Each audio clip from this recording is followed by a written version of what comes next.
Baso bainu bat naturan oinarritutako ongizate praktika bat da. Baso bainu bat ez da mendi buelta bat, eta ez da animaliak eta landareak identifikatzeko jarduera bat.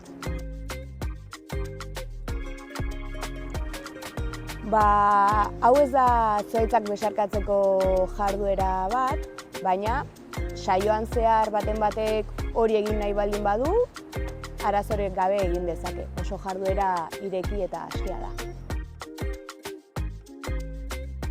Jarduera sentsorial bat da, nun edukietatik aldendu eta naturarekin zentzumenen bitartez konektatzea dugu helburu.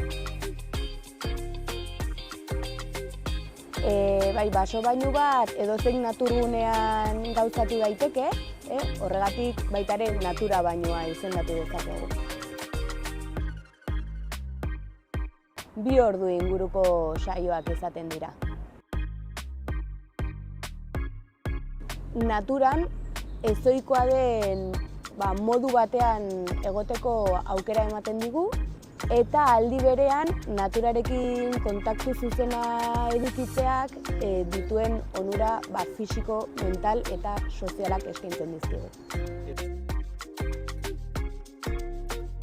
Alde batetik publiko orokorrari zuzendutako saioak egiten ditugu, nun adin eta profil ezberdineko parte hartzaileak izaten ditugun, eta beste batzuetan talde zehatzekin, ezaugarri zehatzak dituztenak, haiekin ere diseinatzen ditugu aste batzuetan zehar burutzen diren 8 bat saio.